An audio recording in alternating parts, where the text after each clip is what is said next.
नमस्कार, मैं हूं शरद द्विवेदी और आज का हमारा मुद्दा है सीट नहीं साख की हार। साख यानी विश्वसनीयता, क्रेडिबिलिटी। कांग्रेस में कौन जिम्मेदार है? कांग्रेस जरूर अपने को पीड़ित की तरह प्रस्तुत कर रही है, जो करना भी चाहिए उसे। ये राजनीति है और राजनीति में अवसरों का लाभ उठाना बहुत ज़रूरी है। बीजेपी ने मौके पर चौका लगा दिया, तो अब कांग्रेस के पास विकल्प यही है कि वो अपने को एक सत्यनिष्ठ पार्टी के तौर पर प्रस्तुत करते हुए ये दावा करे कि उसके साथ घोर अन्याय हुआ है। लेकिन इस दावे के बीच में भी कांग्रेस अपनी उन गलतियों को छिपा नहीं सकती है। 3 बड़ी गलतियां जो पॉलिटिकल ऑब्जर्वर्स मानते हैं। ये बिल्कुल सही बात है कि राहुल गांधी एक अलग सोच के राजनेता है। वो राजनीति में जीतने से ज़्यादा उन लोगों को मौका देना चाहते हैं जो उनकी दृष्टि में, पार्टी की दृष्टि में सही राह पर बढ़ने वाले ठीक प्रत्याशी हैं, अच्छे कैंडिडेट हैं। लेकिन राजनीति का ये सच, पूरा सच यहाँ नहीं होता ये, क्योंकि मीनाक्षी नटराजन का चयन जिन परिस्थितियों में हालात थे, परिस्थितियाँ थीं, मीनाक्षी जी की जगह अगर ये कमलनाथ होते, अगर ये दिग्विजय सिंह होते, तो ये सूरत हाल नहीं होती। शायद हॉर्स ट्रेडिंग यानी ख़रीद फरोख्त की बात होती, लेकिन उसमें बीजेपी की साख ज़्यादा दांव पर लगती। अभी ये सारा ठीक रहा, कांग्रेस की गलती पर चला गया। दूसरी महत्वपूर्ण बात कि आपने प्रत्याशी नहीं चुना, उसके साथ आपने स्क्रूटनी में गड़बड़ की। जब आपको पता था कि ये विषय उठ सकता है, आपके 2 विधायक इसी मामले में उलझे हैं, श्योपुर से मुकेश मल्होत्रा और इसके अलावा राजेंद्र भारती दतिया से, तो फिर आपने ये गलती क्यों की? जबकि एक ही जैसा मामला, ये तीसरा विषय है जहां कांग्रेस के एक जनप्रतिनिधि को, प्रत्याशी को आगे बढ़ने के पहले ही पीछे हटना पड़ा। और तीसरी सबसे बड़ी गलती कि आप एक लड़ाई जो राज्यसभा चुनाव की थी, उसमें आप अपनी गलतियों के चलते या जो भी आप आरोप लगा रहे हैं, आप पीछे हटे। तो आपकी गुटबाजी कह लें या एक वरिष्ठ नेता का सार्वजनिक तौर पर कैमरों के सामने, मीडिया के सामने कथित रूप से अपमान का जो प्रसंग है, ये तीसरी गलती है और बहुत बड़ी गलती है। क्योंकि सोशल मीडिया इस समय भरा पड़ा है कांग्रेस कार्यकर्ताओं से जो दिग्विजय सिंह समर्थक हैं, और उन सब का ये कहना है कि हमारे नेता का ये अपमान किसी भी दृष्टि से उचित नहीं है। आज इसी पर हम बात करेंगे। सबसे पहले देखिए हमारी ये रिपोर्ट, फिर डिबेट की तरफ चलेंगे। मीनाक्षी नटराजन प्रकरण कांग्रेस के लिए एक साथ मौका भी था और चुनौती भी। लेकिन अब सवाल उठ रहा है कि क्या पार्टी ने इस पूरे मामले में राजनीतिक परिपक्वता दिखाई है? जानकारों का मानना है कि इस मसले पर कांग्रेस ने 3 बड़ी गलतियां की। कांग्रेस की पहली बड़ी चूक प्रत्याशी चयन को लेकर मानी जा रही है। राज्यसभा जैसी रणनीतिक सीट पर सवाल उठे कि पार्टी का लक्ष्य सीट जीतना था या युवा चेहरे के नाम पर प्रयोग करना, जबकि बीजेपी ने पहले ही संगठन के पुराने कार्यकर्ता रजनीश अग्रवाल को मैदान में उतारा और तीसरे उम्मीदवार की संभावना बनते ही महेश केवट को सामने लाकर अपना राजनीतिक संदेश भी साफ कर दिया। दूसरी बड़ी गलती नामांकन प्रक्रिया को लेकर बताई जा रही है। जिस कानूनी आधार पर नामांकन खारिज हुआ, क्या उसका पहले पर्याप्त परीक्षण नहीं किया गया? जबकि श्योपुर और दतिया से जुड़े मामलों में कांग्रेस पहले भी ऐसे विवादों का सामना कर चुकी थी। सवाल ये भी उठ रहा है कि आखिर डमी उम्मीदवार क्यों नहीं उतारा गया? और तीसरी चूक, नामांकन खारिज होने के बाद मिली सहानुभूति और एकजुटता के अवसर को भी कांग्रेस पूरी तरह नहीं भुना पाई। दिग्विजय सिंह और हरीश चौधरी एपिसोड ने बीजेपी को हमले का मौका दे दिया। इस बीच मीनाक्षी नटराजन को सुप्रीम कोर्ट से भी राहत नहीं मिली है। अदालत ने उनकी याचिका को सुनवाई योग्य नहीं माना और हाई कोर्ट जाने का विकल्प खुला रखा। नामांकन खारिज होने के बाद मीनाक्षी ने आरोप लगाया कि पहले वोट चोरी हुई, अब सीट चोरी हो रही है। मैं तो पहले दिन से कह रही हूँ कि चुनाव आयोग कॉम्प्रोमाइज्ड है, चुनाव आयोग की साठगांठ है, और आज ये एक तरह से और भी प्रूव हुआ। जबकि स्टेट ऑफ मध्य प्रदेश का वकील वहाँ पे खड़े होते हैं, तो ये तो स्टेट ऑफ मध्य प्रदेश का मामला ही नहीं है ना। राज्यों के तो खिलाफ ये कोई राज्यों के खिलाफ हम लड़ाई नहीं लड़ रहे थे, हम तो चुनाव आयोग की बात कर रहे थे, हम अपने रिटर्निंग ऑफिसर्स के कॉम्प्रोमाइज होने की बात कर रहे थे और वो जनता के सामने एक्सपोज हुए। सब हैरान है कि इस तरह से अगर फॉर्म रद्द किए गए, इस तरह से अगर निर्वाचन की प्रक्रिया का संपादन किया गया तो फिर लोकतंत्र बचेगा कहां से। झटका लगने के बाद कांग्रेस जहां दर्द में दवा खोज रही है, वहीं बीजेपी लगातार आक्रामक है। मंत्री कृष्णा गौर ने मीनाक्षी नटराजन पर पुराने मामलों को लेकर गंभीर आरोप लगाए और कहा कि कांग्रेस को आत्ममंथन करना चाहिए। वहीं मुख्यमंत्री डॉक्टर मोहन यादव ने इस पूरे विवाद को कांग्रेस की संगठनात्मक कमजोरी से जोड़ दिया। उन्होंने दावा किया कि कांग्रेस अपने ही विधायकों को एकजुट नहीं रख पा रही है। कांग्रेस से कोई संतुष्ट क्यों नहीं रहता है? कांग्रेस को आत्ममूल्यांकन करने की जरूरत है। कांग्रेस, अब बताइए, उनके बड़े बड़े नेताओं का मजाक देखा जाता है, ये जरा भी अच्छा नहीं लगता कि एक तरफ वो फॉर्म भरने की गलती करते हैं, वहाँ दौड़ लगाते हैं, दूसरी तरफ अपने लोगों को भरोसा नहीं इसलिए हवाई जहाज ले आते हैं। तो जो उनको मालूम था रिजल्ट क्या आने वाला, इसलिए जानकर तो उन्होंने रास्ता ढूंढ लिया।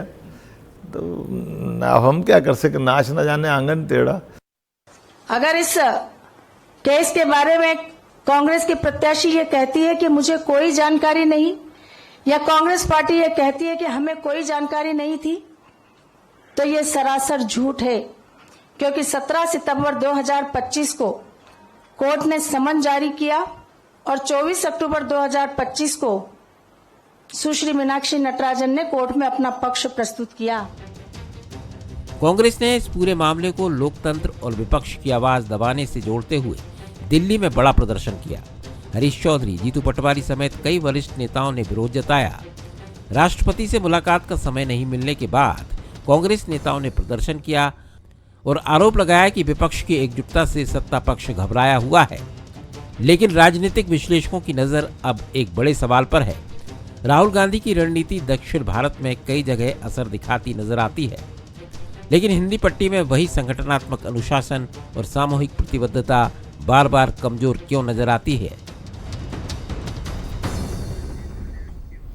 तो आपने देखा कि क्या है पूरा मसला। हमारे सवाल देखिए, क्या मीनाक्षी मामले में कांग्रेस की गलतियां ही उस पर भारी पड़ी और साख पर बट्टा लगा? नामांकन खारिज होने के बाद सहानुभूति को कांग्रेस एकजुटता के स्वर में क्यों नहीं बदल पाई? क्या राज्यसभा की हार कांग्रेस की रणनीतिक और प्रबंधन के स्तर की विफलता है? हालांकि उसके लिए अवसर अभी भी है कि वो इस मसले को बड़ा करे, लेकिन वो क्या कर पाएगी? एक दिन पहले जो मंजर सब ने देखा, जहाँ दिग्विजय सिंह जी कुछ कह रहे थे और उनको रोका गया, और ये पहला मौका नहीं है। अब फर्ज कीजिए कि यही मसला अगर बीजेपी का होता, बीजेपी का कोई प्रत्याशी जो महिला भी है, वो अगर नामांकन की गलती के बाद नामांकन नहीं भर पाता, तो भोपाल में प्रेस कॉन्फ्रेंस किसकी होती है? स्मृति ईरानी की, या इसी लेवल की किसी दिल्ली से आई हुई महिला नेता की। अब कांग्रेस के स्तर पर क्या ये बेहतर नहीं होता कि दिल्ली में प्रियंका जी एक बड़ी प्रेस कॉन्फ्रेंस कर सकती थी? कोई बड़ा नेता, सुप्रिया श्रीनेत जो एक राष्ट्रीय चेहरा है कांग्रेस का मीडिया में, वो आती। लेकिन कांग्रेस अपने इस तरह के मसलों को बड़ा करने के बजाय बहुत सारी चीज़ें घुल मिल जाती हैं उसमें, और उससे दिक्कत पैदा होती है। जो मेहमान हमारे साथ हैं, मिलिए। हमारे साथ हैं डॉक्टर सत्यप्रकाश शर्मा स्टूडियो में, वरिष्ठ पत्रकार, राजनीतिक विश्लेषक। बहुत स्वागत है, लंबे अरसे बाद उनसे इस फोरम पर मुलाकात हो रही है। मनोज सैनी हैं, executive editor political affairs Bansal news, जो लगातार इस मसले पर डटे रहे, खबरें निकालते रहे। उमेश त्रिपाठी जी हैं, senior Congress leader, spokes person, उनका बहुत स्वागत है। और डॉक्टर दिव्या गुप्ता है, स्पोक्स पर्सन और सीनियर लीडर, उनका भी बहुत स्वागत है।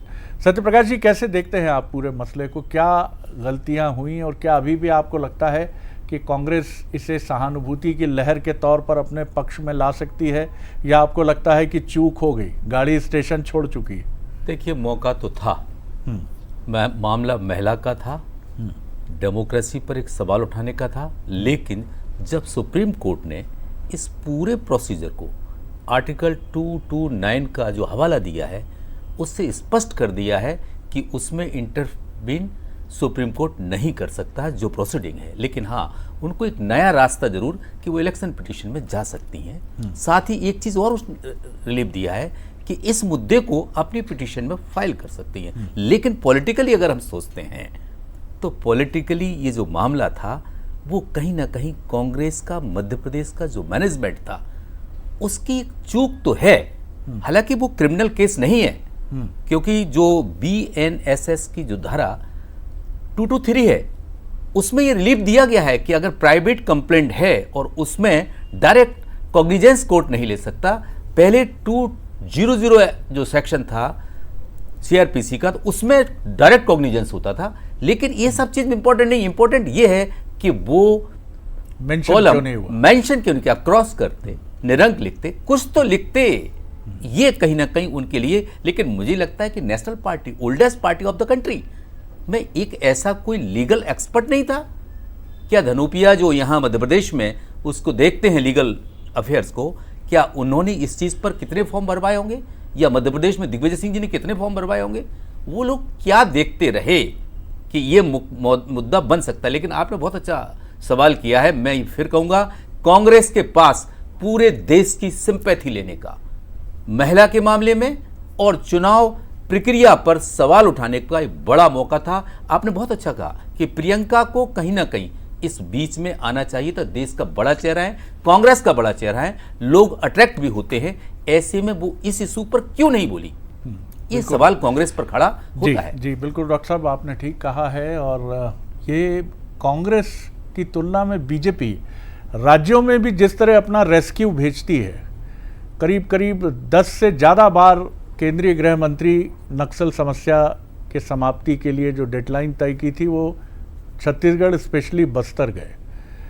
वो किस तरह से बीजेपी बड़ा इवेंट खड़ा करती है, ये बहुत महत्वपूर्ण बात है और इसीलिए वो चीज़ें बड़ी चर्चा में आ जाती हैं और कांग्रेस के लिए ये चुनौती बनती है। और जो बात आपने कही वो भी महत्वपूर्ण है कि मेंसीरिया जो कानून की भाषा में कहा जाता है, आपका उद्देश्य क्या था, whether it is wilful act, mala fide intention, या फिर कोर्ट ने शायद यही माना है, जितनी भी संवैधानिक संस्थाएं हैं, कि हम आपकी भावना को मानते हैं छिपाने की थी। ये नहीं कि लीगल नोटिस था या FIR थी, छुपाया क्यों गया? मनोज, एक छोटा कमेंट आप। बिल्कुल शरद जी, और यही सबसे बड़ा मुद्दा बना था कि छिपाया क्यों गया, और वही भारी पड़ गया कांग्रेस को।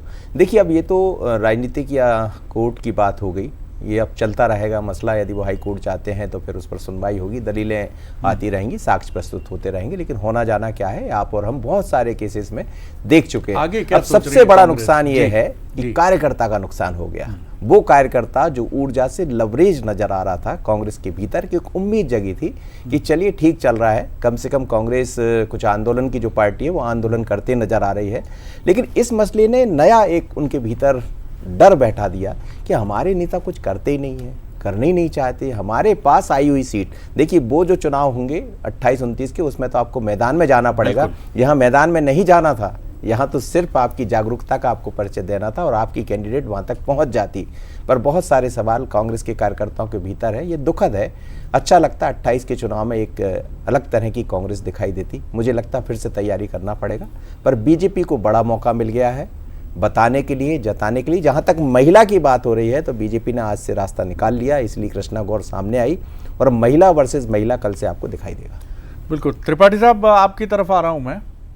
आज़ादी की लड़ाई जिसमें कांग्रेस की इम्पोर्टेंट भूमिका का दावा और बात बार बार सामने आती है, उस दौरान विचार महत्वपूर्ण था।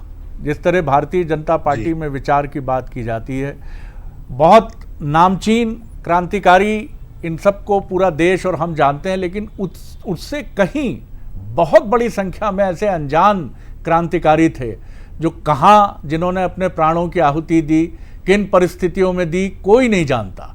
लेकिन वो विचार को समर्पित थे, इसके लिए नहीं थे कि हमारा नाम देश में गूंजे। आज अभी हमने ये भी सुना, मैं नहीं जानता कितनी सच्चाई, ये दावा बीजेपी की तरफ से सुना कि आपके करीब 15 विधायक तैयार थे कि भाई साहब हम तैयार हैं, आ जाएंगे। अब ये अटकलें हैं, चर्चा है, तमाम तरह की बात है।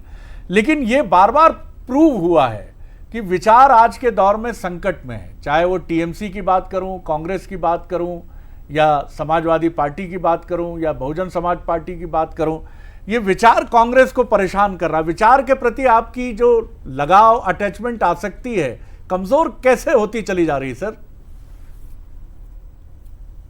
देखिए, कांग्रेस जो है देश की सबसे पुरानी पार्टी है और कांग्रेस ने अंग्रेजों से लोहा लिया, विचारों के बल पे लिया, गांधी, पटेल और नेहरू के नेतृत्व में लिया। कांग्रेस आज भी विचार के साथ ही चल रही है। ये जो कहना कि कांग्रेस व्यक्तिवादी पार्टी है, बिल्कुल नहीं। हाँ, भाजपा जरूर आज विचारवादी पार्टी होने के बजाय व्यक्तिवादी पार्टी हो गई। और जहां तक बात आप ये कह रहे हैं कांग्रेस कहाँ कमजोर हो गई, देखिए कांग्रेस कमजोर नहीं हुई है। दिक्कत कहाँ आ रही है कि हमारा जो कार्यकर्ता फील्ड पर है वो आज भी हर मुद्दे पर उतनी सशक्त तरीके से जिला मुख्यालयों पर, ब्लॉक मुख्यालयों पर, तहसील मुख्यालयों पर उसका विरोध कर रहा है। लेकिन समस्या क्या है कि हम मीडिया मैनेजमेंट में उतने सफल नहीं हैं।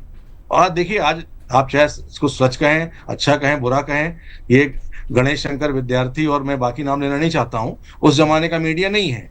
अब मीडिया जो है किसी दूसरी चीज से मैनेज होता है और कांग्रेस में मैनेज नहीं कर पा रही। हम तो खुला आपसे कह रहे हैं। और जो जिस प्रकार से भारतीय जनता पार्टी मीडिया को मैनेज कर रही है, ये हमारे लिए बहुत बड़ा अड़ंगा है। और हम आपके सामने और खुल के बोल दें, हम जो है देश की मूल विचारधारा और हम बहुत ज्यादा मीडिया मैनेजमेंट करने में विश्वास भी नहीं रखते हैं, क्योंकि देखिए आफ्टर ऑल सत्य ही जीतता है। कुछ दिन के लिए परेशान जरूर होता है सत्य, लेकिन जीतता सत्य है। और आज भी हमारा कार्यकर्ता जो है पूरी तरह जोश से लवरेज है। जहां तक रही बात मीनाक्षी जी के इलेक्शन उसकी, मैं आपको बड़ा स्पष्ट बोल दूं, जो लिली थॉमस का जजमेंट था जिसके कारण ये पूरा लबोलवाब उठा है, लिली थॉमस का जजमेंट ये कहता है, उसका बेसिक रेशियो क्या, उसका बेसिक उद्देश्य क्या था। अनंत कुमार पटनायक मध्य प्रदेश में चीफ जस्टिस थे, उन्होंने ही ये जजमेंट आगे जाके सुप्रीम कोर्ट में दिया था। तो उसमें उनका उद्देश्य ये था कि जनता को ये मालूम चल जाए, एक मिनट, जनता को ये मालूम चल जाए, वोटर को, कि उसके प्रत्याशी का क्रिमिनल आर्थिक बैकग्राउंड क्या है। क्रिमिनल बैकग्राउंड बताने के लिए साहब मैं क्या बताऊंगा कि मेरे खिलाफ ये केसेस रजिस्टर्ड जो हैं लंबित हैं। 2 जजमेंट और है सुप्रीम कोर्ट, को कहता है जो आपके खिलाफ जिन केसेस में कॉग्निजेंस, जिस केसेस में संज्ञान लिया गया है लिली थॉमस जजमेंट के बाद, उन केसेस, कृष्णमूर्ति वाला जजमेंट, बोले उनको ही जानकारी देनी है।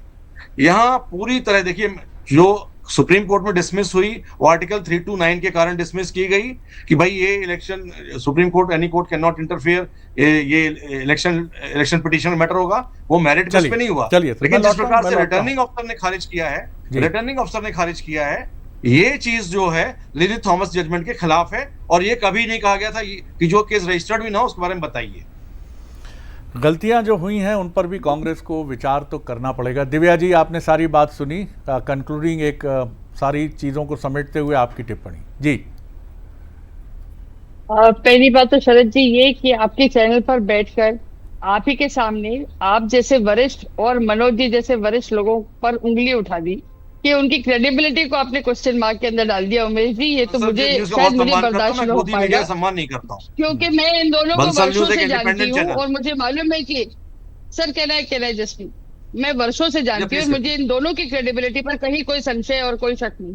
एक बात उमेश जी, शरद जी, मैं आपसे एक बात कहना चाहूंगी। कुछ एक ऐसे ही गाना याद आ गया मुझे, अमर प्रेम पिक्चर का एक बहुत अमर गाना है, सचिन दा की कंपोजिशन है और किशोर दा ने गाया हुआ है, जब मझधार में मांझी नैया डुबोए तो उसे कौन बचाए जी। तो आज जब मांझी ही नैया डुबोने में लगे हुए हैं और उन्होंने ही उसमें छेद कर दिया है, तो वो नाव तो डूबनी तय है।